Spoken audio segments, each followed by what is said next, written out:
Here we are, guys. Good morning. 2026. What a great year it is to be in business for ourselves at the moment. I'm sure you think I'm joking. Maybe I am, maybe I'm not.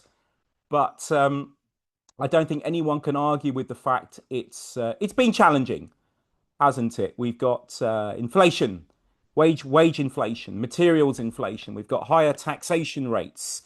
We've got contracts and projects being stalled, often indefinitely. And all those challenges, those economic and commercial challenges, which we're seeing, are creating a lot of uncertainty and anxiety amongst business owners. And it's totally understandable. And so my goal today actually is first of all, really, to get you thinking about how best to manage what's going on, how best to manage it. Because what we tend to see is what I call a little bit of a blunt instrument approach, which is that anxiety, that maybe that even that panic kicks in, and so it's like, right, let's cut costs, or let's reduce our prices so we can win more work, or even let's work even harder because that's the solution. And I call them a little bit, maybe they're slightly naive or a bit of a blunt instrument approach. And maybe a lot of those businesses have not really stopped for even like the 40 minutes we have today. They've not even stopped and just thought about, okay, what is the appropriate response for me and my business? What are my options? What have I maybe not thought about or considered that I need to consider from today? So that's my goal is if I can just help you just stop and process where you're at and what you do next and what the appropriate response is for you, then that's really what I want to get you to. Because I'm sharing this. I found this actually published by Harvard University last year, and I just thought this was very, very interesting because that those feelings of uncertainty, and they're talking here about what that does in people's heads, and I'm sharing it because I totally agree that there's all these. You look at some of the wording here: the stress, the anxiety, depression, inner critic, fear of failure. I mean, there's these survival responses, and a lot of businesses are in survival mode. Some aren't, and some of the businesses we know very well are actually thriving at the moment. But when you're in this state of mind, it can be very challenging to think clearly about what to do next. And as I said, you then revert properly to that blunt instrument, slightly naive approach. And I want you to understand what's going on here in your heads so that you can make better decisions about what to do next. But I just thought this was super important, super interesting. Fight, flight, freeze. And I'm going to talk about those three words. I think that's absolutely what we see. Fight, flight, freeze. And actually, freeze is the one I want to talk about first. Because I think from a mindset perspective, that's what a lot of business owners actually, when we look at what happens, that's actually what they end up doing. They don't know what to do, really. And their head is going in 14 different directions. And so they end up not really doing anything tangible that's different or proactive.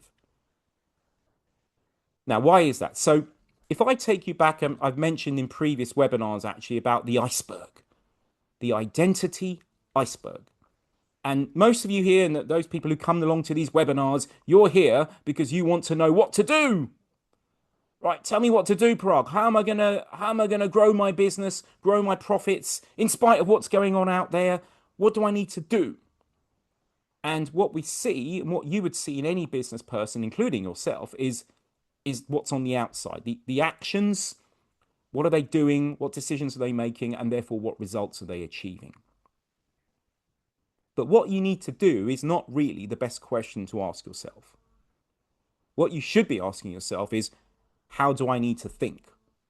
What do I need to what kind of person do I need to be here in order to get better results? And so we need to look at what's beneath the water with this iceberg. What's actually going on beneath the water? And it's a reflection of things like your skills, but also your beliefs. Your beliefs. What are you believing at the moment? And this is something I want to dig into a bit more. Your values and your identity. I'm not going to talk so much about identity today, but what I mean by identity is, do you even see yourself as a business person?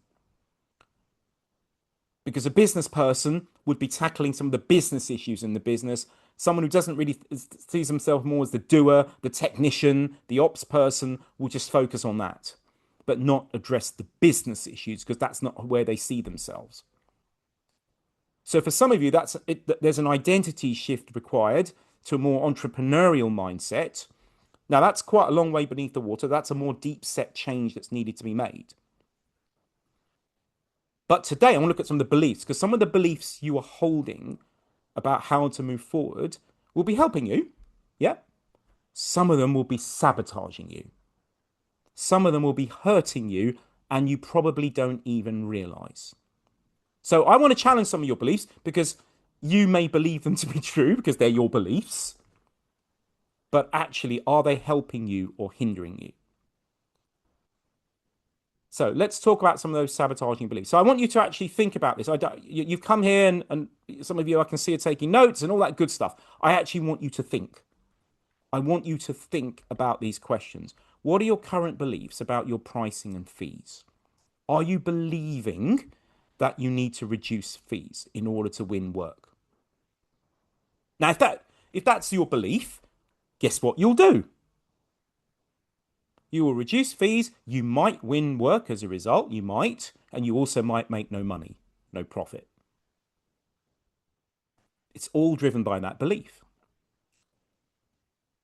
Whether you believe you need to do it or you believe you don't, you're right. Henry Ford said that. So what's your belief system around fee setting? Just be honest with yourselves. Just be honest with yourselves. What's your belief around your sector, your industry, or the economy generally? There's a lot of doom and gloom around, depending on who you listen to and talk to. What are your beliefs around that? Again, if you believe it's all doom and gloom, and your actions will follow and reflect that belief system. What are your beliefs around your competition? I hear this one a lot. Oh, but Parag, they're more experienced than us. They've got more people, or they've got a better location, or whatever it is that you choose to believe about why you may not go for a piece of work, or because the competition is better than you. Again, it's a belief. It's a belief that you can choose to adjust or change. What are your beliefs around your time? That's a biggie, isn't it, for business owners? Oh, but I don't have time to do X, Y, and Z. Now, if that's your default, and I know it's a default for a lot of business, I don't have time to do that, then you won't do it. Because the belief leads to the action. Now, if you choose a different belief, maybe I need to be better structured, better planned, use my diary more effectively, be better at prioritizing. If that becomes your belief, then you've got more chance of doing the things you actually need to do to move forward. So the actions you take are all driven by your beliefs. And I'm just asking you to have a bit of an honest reflection with yourself. You don't have to tell anyone else. And just have an honest reflection about what beliefs you are holding on to that may or may not be serving you.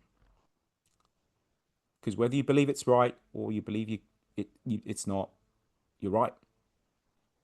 Your actions will reflect your belief. Now, our beliefs are shaped by our environment. And so the big thing we tend to see is that, especially in certain industries, the beliefs driven by what your peers are saying. Because most industries I've noticed are quite insular. So I can see here we've got architects on this call, we've got designers, we've got construction people, we've got and you all tend to hang around with similar people by and large.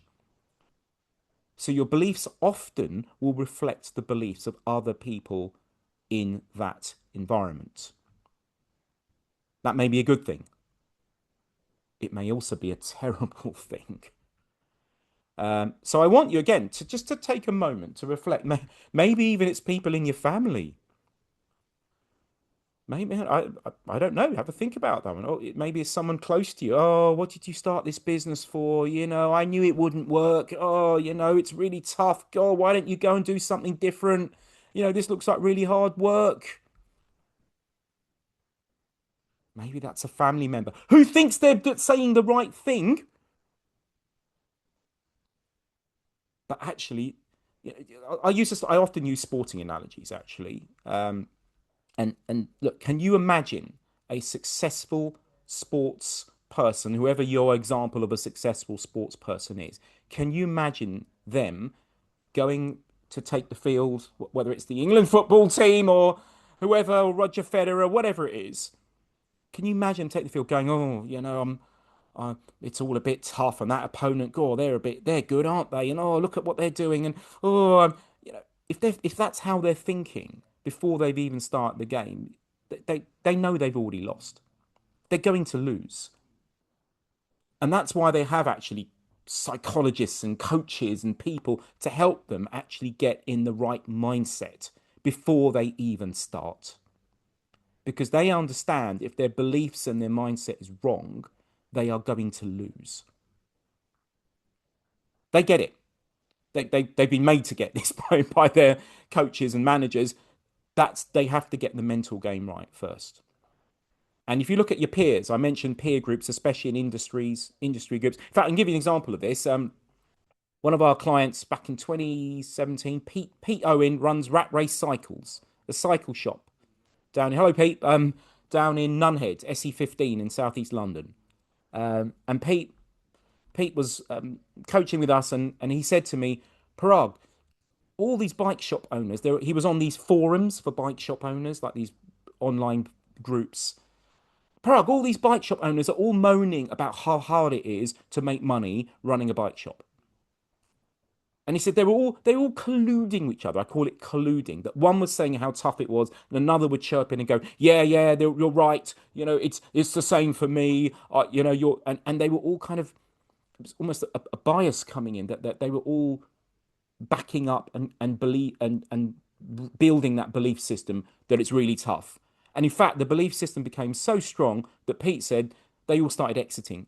They all started selling their businesses or trying to sell them, often at a pretty poor price, because they all just believed each other's negativity. And then Pete said to me, I remember this in one of our coaching workshops just actually after COVID, he said they all sold their businesses pre-COVID, and then COVID hit. And what happened to the bike shop industry? Took off. And he said there was no logical reason why they did that, except they just all believed the same belief system. And Pete said to me, Prague, I just don't want to buy into that belief. I understand that I want to learn how to be better, at running a shop, how to be better at building profit, not just believing everyone else's despair and giving up. And they gave up at the wrong time. Probably sold their businesses for way less than they could have got now. And it was probably the wrong decision for at least some of those people. And the other point there, the media. The media. I think this has become more and more significant in shaping people's beliefs. Who is in your environment when it comes to media? For me, I only use LinkedIn.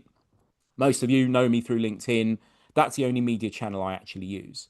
I don't really use news channels or any other social media channels, but I consciously curate who I'm connected to and who I follow on LinkedIn. And there's people out there who are inspiring, sharing really good content, helpful content, positivity, how to solve problems. There's people like that. I mean, hopefully, I'm one of them as well. But there's people as well who are, trashing the government and all that stuff. None of it's helpful. So you can consciously decide who you choose to believe and have in that environment. It's a choice. It's a choice. Some of you may need to make some changes. I know I did years ago, even in my own industry, actually, coaching. Most coaches, unfortunately, like most industries, struggle. Oh, clients don't want to pay off fees. Oh, it's really hard to find clients. Oh, all these usual things. I'm like, I don't want that in my environment. I don't need to believe that because it ain't true. Just need to be better. Just need to learn how to be better. Of course, you need to learn. There's a learning required. Yes, it's not going to happen by accident. But this is what I mean by getting the head right. Getting the head right before you have any chance of moving forward. Your head's not in the right place. I would say my 19 years of doing this, that's the number one factor that influences whether a business owner can move a business forward or whether it sinks and goes under. It's this, it's how you think, what you believe, and how that shapes your actions. It's why actually I'm so passionate about building our own community, our own tribe of people who, this is just one of our some of our clients at one of our events, and I'm looking at that picture there. There's dentists, there's a mortgage broking company, there's several architects, there's engineers, event companies, completely different industries. But what they have in common is they're all choosing they all chosen the fact that they need to be better. That they're not going to sit there and just moan and come up with excuses. Yes, it's tough. Yes. And interesting, anyone who's been in business for as long as I have always says, yeah, we got another downtime coming, another recession or whatever it is. And it's almost like laissez-faire to them because they understand they just have to adapt. They understand that. It's a different mindset. It's a mindset I'm very consciously, my team and I very consciously curate with our guys, with our community. So we need the mindset right. Now, that means that for some of you on this call, you need to reset your RAS. What on earth is the RAS? The RAS is your reticular activation system. What's that? That's a physical part of your brain. It's a physical part of your brain that is responsible. It's like a filter system.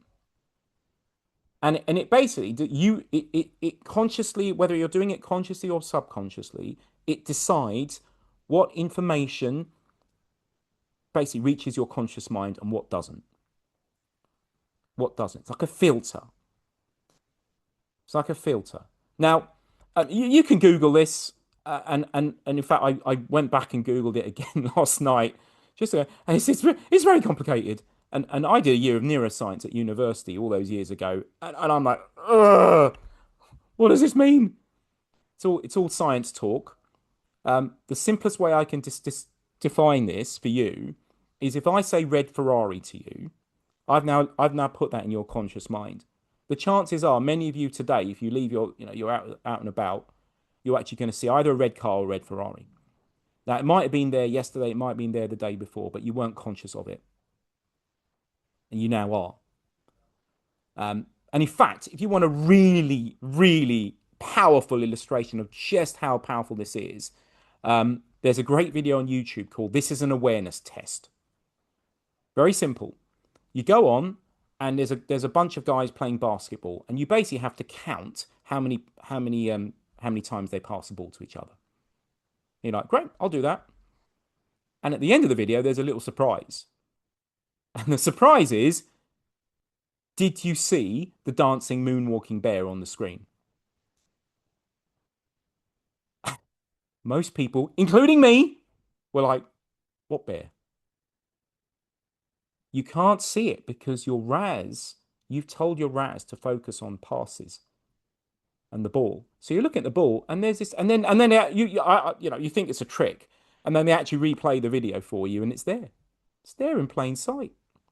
Most people never even saw it. I know I've let the cat out of the bag now, but it's great to go and just see that, to see the power of this system. Because what it tells us is you can choose what to focus on, and you should choose what to focus on. So you probably should choose the right things to focus on, guys. So if those beliefs, if that my point about beliefs, if you're choosing to believe some of those limiting, sabotaging beliefs, that's what you're going to focus on. That's what your brain is going to focus on.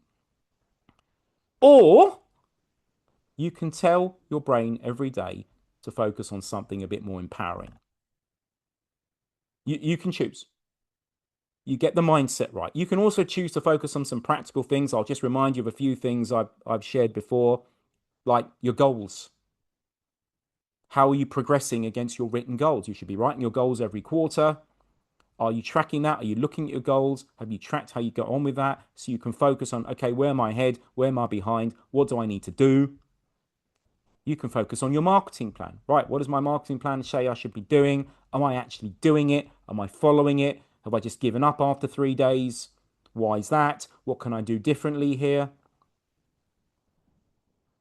They are practical, tangible things you can do. I'm just mentioning a few, rather than a focus on things you don't want to focus on. Your RAS will focus on whatever you tell it to. You don't have to know how it works, by the way. You don't have to know how a light bulb works. You just have to benefit from the light. Same here. You don't have to know how the brain works here. You just have to feed it the stuff you want to feed it. Now, I mentioned these 3 states earlier: fight, flight, freeze.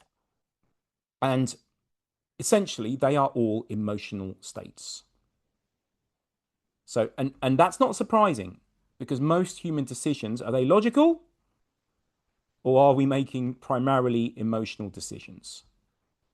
And the answer to that is we have a part of our brain called the limbic system. That's our emotional center. And most of our human reactions are first emotional and primarily emotional. You think about when people are in that state, that anxious state, the state that was on that slide earlier, some of those feelings and emotions. You think about the decisions people are making about, I don't know, what to eat, or slashing prices, or how to talk to a client that's annoyed you. When you're in that emotional state, do we make good decisions or less good decisions? So one of the keys, if you're in that state of mind, and may I suggest you probably are much of the time, if you're in that state of mind, we have to transfer that to a more logical state of mind. How do you do that? How do you actually do that? Well, for a business owner, one of the best, I had this, in fact, I had this yesterday with an architect client. He said, oh, Parag, we're under-resourced. We've actually got plenty of leads, but we're under-resourced, and I'm worried about hiring. I need to hire 4 people. And he was worried, can he afford it? What's going to happen? And I gave him the answer that I always give, and I'm going to give to any of you. Is we need to move from an emotional to a logical decision. There's no good just making that decision off the cuff. You're nervous, you're worried. We need to make a more logical decision. So my advice is always the same. What does your cash flow say? What does your cash flow forecast say? Now, some of you got a cash flow forecast. I know some of you have. Some of you maybe don't. But if you're looking to make an important decision and you have those worries going on in your mind, go to your cash flow forecast. Because the great thing about cash flow forecast, you're moving your brain into numbers focused decisions. It's not done on, well, I hope this will work or this sounds like a lot of money. You can actually model those impacts in your cash flow. For those of you who are, we've got businesses telling us they're moving more to, batten down the hatches and that sort of approach. Well, what do your numbers say? Do you need to do that? How much of that do you need to do? If you need to hire people and you still want to press ahead, what does your cash flow say? Let's look at the numbers, not the emotions. And for me, the cash flow it serves two key purposes. Number one, you model those impacts and you model them for at least 3 to 6 months into the future, and they'll give you a rough indication, first of all, of whether you survive or not. Are you going to run out of money or not? That's the number one purpose of a cash flow forecast. It's an early warning system. Are you going to run out of money or not? Hopefully not.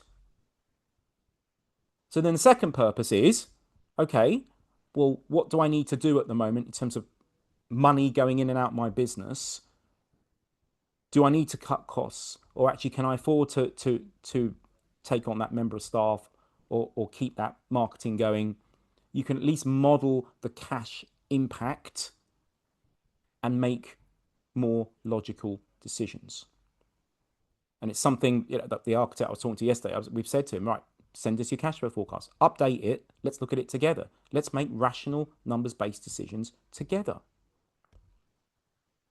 Now, if you don't have this, what I would suggest to you is, you can, usually it's produced by an accountant, a bookkeeper, or maybe an office manager if they've got those kind of basic Excel skills, or it could be you.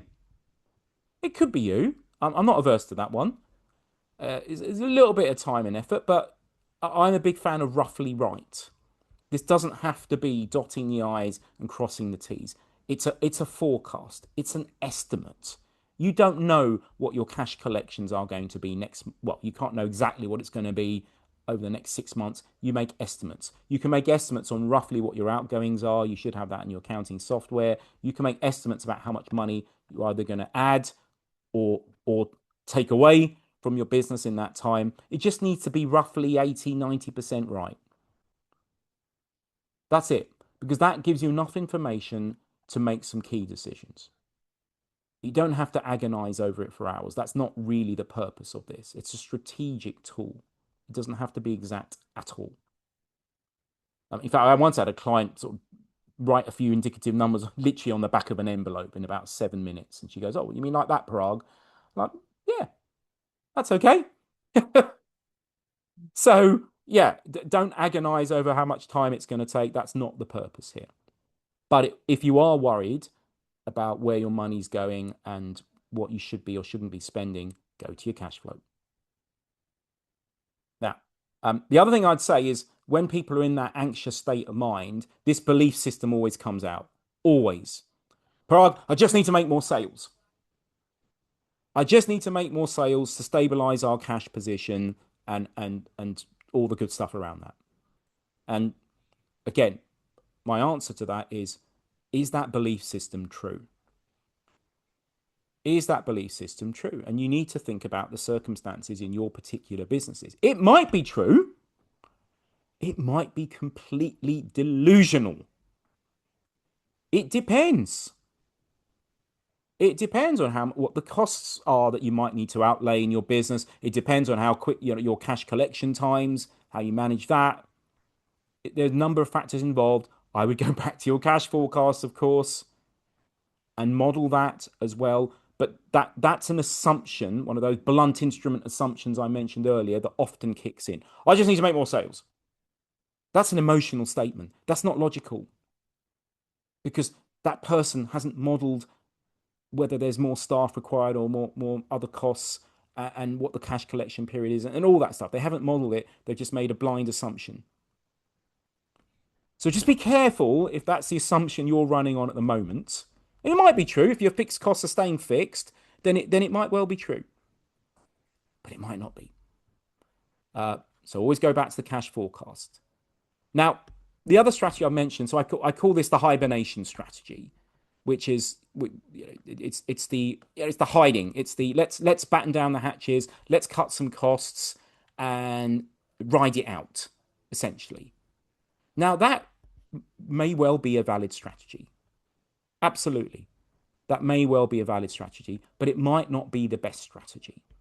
And again, I just want you to stop and consider what the pros and cons might be of that strategy.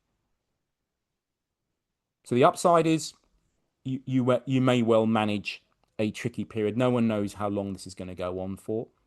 Um, but what's the downsides? What's the downside? So I just want to mention some possible downsides. Number one, I have heard businesses saying, well, we're not going to hire any more people, or we're even going to lay off some people. Now, in that state, you might have to let go of someone good, or someone good may choose to get off the bus because they think your business is not really going anywhere, or even a sinking ship. A good person you might lose them, whether you intended to or not. That might be one intended consequence. The other big one for me is around your marketing. And often when the business is in this state of mind, they tone down the marketing. They just focus on delivery.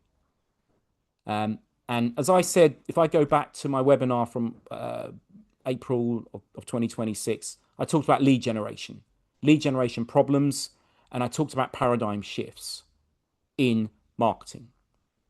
And I think that for me, the challenge with battening down the hatches is often marketing goes down.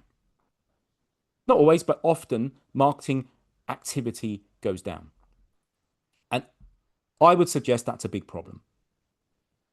I would suggest that's a fundamental problem, actually. Why? Because of these paradigm shifts. So you look at the way people, and again, I did a whole 45 minutes just on this topic, but I just want to remind you of a couple of factors. You look at the way people are buying services, especially higher value services, such as most of yours. You look at how they're making those decisions. Most of your sales processes are taking longer now than they used to. They're taking longer. Why? Because one of the paradigm shifts has been the amount of time it takes to build trust with you. And the trust is built primarily online. And so therefore, people are making decisions based on what they're seeing of your business online. That doesn't mean your website. It means content. Yes, it means reviews and that sort of stuff as well, but they are actively looking, searching, building trust based on what they're seeing, reading, viewing, hearing about your business, your expertise, your thought leadership, especially in higher end service product businesses. Now, if you've gone invisible on this stuff, or you were never visible in the first place, then who are those potential buyers seeing online? Who are they building trust with? It's not you. It's got to be someone else. In fact, so go back to COVID, if I dare do that. And I remember when COVID hit, obviously that was brutal. Doors shut. One of the big things we got those that we were supporting to do was actually to ramp up their marketing. Was actually to really double down on their marketing presence and visibility, because this trend was already shaping at that time. People doing more and more due diligence online, more and more trust to be built online. We got businesses to do that, and I still remember actually we had an architect's practice, a dental practice, and an estate agent who had their best years ever that year, because when effectively the doors opened again, they cleaned up on the opportunities because they'd been most visible, and they'd been significantly more visible than their competitors. So, and the amount of business owners that have told me, Parag, I turned down the marketing a year ago because we were really busy, or we chose not to invest so much time and money, and then 12 months later it's come to bite them because the pipeline's gone down. And now you're trying to turn an oil tanker because some of you have got 6-12 month lead times before people are ready to buy, at least. And now you're trying to play catch up because you turned the marketing down. It's too late then. I mean, your marketing really should be consistent. It should never be turned down. And also, yeah, I talk in that webinar about the power of parasocial relationships and the fact that again, it all links to this point about people building trust online. They're getting to know you, to trust you. That's what the parasocial relationship is. It means they start to feel like they know you and trust you without even meeting you. That's how people are doing their due diligence. So the hibernation strategy is risky. It might be necessary, but I want you to consider the downside of toning down marketing. Because ultimately, if I come back to this very simple concept again, I talked about before, if there isn't enough fuel in the tank going in towards generating more leads for your business, if you've turned that tap down, then how can you expect to find more work now or in the future or whenever you think times are better? That work isn't going to be there if you turn the tap down now. Referrals, yes, we all get referrals, but are you getting enough referrals to feed your pipeline? Most of the times, the answer to that is no. Referrals alone, that's a delusion. Referrals alone isn't enough. If you're getting enough, well done. Most businesses aren't. So we have to have more fuel going in the tank. This is where you go back to your marketing plan to go, right, okay, well, what's in our plan here to make sure we've got something going on? Or some things going on, not one thing, some things. So I just want you to consider that balance here with the hibernation strategy. The other thing I want to mention to you is looking at service. And interestingly, when we first talk to business owners properly about their business, and they always tell us about some things that are working, some things that aren't. But usually they'll say, "Oh, at least we're good at what we do, and our clients are happy." Now, I've had that conversation with comfortably more than 1,000 business owners over the years, comfortably. Now, can they all be right? Can they all be correct? Then I say, well, okay, so how are you measuring that? How are you measuring how satisfied or happy your clients are? What's your system for measuring that? Some have a system, some don't. It's just an assumption. And the interesting is, so I moved into our new home about 6 months ago, and we had these solar panels on a house, and I've never used solar energy before. And we get these letters from Octopus Energy, and I was like, oh right, okay. So how do I set all this up? And I started googling it and looking at their website, and they've got all these different solar tariffs, and it's quite complicated. I even watched some videos on it, and I was still confused. So I rang their customer service line, and um, interestingly, I had all these questions, all these confusions about tariffs. I didn't really want to make that phone call because it was like pulling teeth for me. Who's got the time to talk to their energy company about tariff options? I mean, come on. And this lady, I still remember her name, Leanne. Um, I had some very basic questions, and she talked to me like a human being. She knew her stuff. She understood the difference between the tariffs. But the significant thing about that service was she listened, she empathized, she talked to me in simple language that I could understand because she could see that's what I needed, and she helped me come to a decision that I believed very strongly was right for me. Now, I'd gone from dreading that phone call to thinking, and that was a 45-minute phone call. And by the end of it, I understood exactly what I wanted to do, and I joined Octopus Energy. So they got a new client. Apparently, their strategy is built on customer loyalty. So they understand that probably in their industry, I suspect you can't really charge premium prices because there's generally fixed pricing for energy. So their strategy is customer loyalty. Let's wow our customers so they stay. We don't churn customers. And interestingly, if you listen to the radio, like I do with my kids when I'm in the car and stuff like that, there's so many ads from Octopus Energy, and it's always the same message. Award-winning customer service. Award-winning customer service. So I thought, right, let's test this out. And I thought after 45 minutes, that was award-winning customer service. I am very unlikely to leave them now. And even if I have to talk to them about something I don't understand, I'm now happy to because I think their customer service was excellent. So they've gone the premium service strategy, which I think does differentiate them from their competition. So there's a thought for some of you who maybe have got that option to look at, well, how could we better do that? How could you better do that with your clients? Um, the other premium, I suppose, move that you could think about is premium pricing. So I mentioned earlier the knee-jerk reaction, the blunt instrument reaction, reducing your prices and cutting costs. I'm now talking about increasing prices. Now, it's not an easy thing to do, but I mean, the example here I've got is let's talk about first class air travel for a moment. I just want you to understand how clever these guys are. Because I looked this up a few years ago. The price of a flight from London to New York on BA economy was I think it was something like £580. It's probably more now.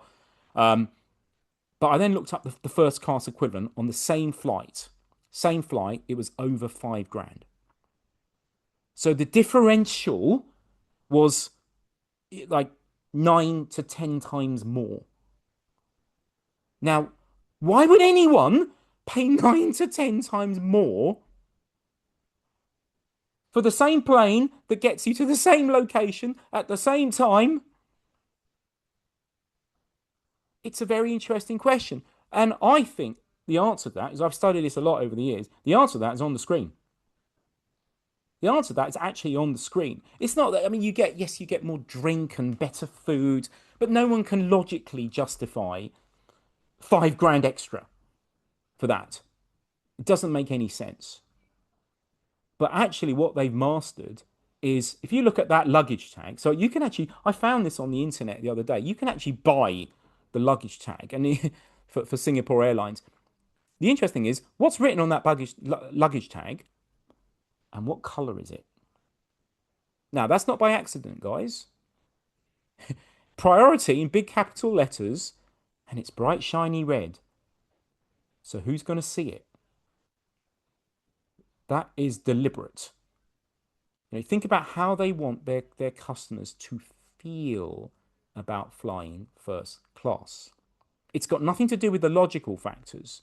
They've gone a premium price route because the feeling, they want their customers to feel valued, important, special. I mean, don't be a Virgin, call it rock star service, or, but they're clearly trying to do that. Why do first class passengers get called on the plane first? You think about that. Why? Why, when we're all standing there and then you get called on first? There's only actually, it's deliberate. It's about how they make that person feel about being a first class passenger, having the shiny red baggage tag. Some airports have a red carpet going up to the check-in desk. Yes, you get a lounge, but logically you can't justify that from a financial perspective. It's all about how they're trying to make that person feel. And interestingly, it hardly costs them any money. But they focused on making them feel valued, special, and important. So again, I just want to sow that thought in your heads as well. You can go cost reduction, hibernation, but you've got whichever your strategy is, you need to get the mindset right first. You get the mindset, you get the beliefs right. You go cost reduction if you need to. You go premium pricing if you think you can. You certainly don't switch off the marketing, or certainly go back to my webinar and just look at the arguments for that. Again, don't make hasty decisions about marketing until you've considered the pros and cons. And then, as ever, decide what you're going to do today, guys. That's all I can ask. And I've added this. I mean, those of you who come to these webinars regularly know I'm going to ask you this question. What are you going to do next? It's the same question every time. What are you going to do now? Do not come to this webinar and do nothing. Do not come to this webinar and say, oh, that was great, Parag, and do nothing. Pointless. So we see this because at the end of every webinar, you have the option of booking a call with us and telling us what you're going to do. We call it an accountability call. But there's a lot of people we talk to, and their commitment to doing anything is wavering. And I just thought I'd put this level of commitment chart up here because whatever you decide to do, is it a commitment? Is it something you just hope to do one day or like to do? Or is it something you are going to commit to doing? Just think about that. All I can do is ask you that question of if something's gone off in your mind, you're like, oh, yeah, okay, then is it a commitment? If it's not really a commitment, the chances are we speak again next month or whenever it is, and you haven't done it. And maybe you've lost a great opportunity. So that bit's up to you. But take one action, take more if you wish to. We will hold you accountable if you want to report that to us. Tell us what you're doing, and jump on a 30-minute call to tell us what you're going to do, how you're going to do it, and what you might or may not be able to do with that, or where you might be struggling. We can do that with you. But if not, commit to doing something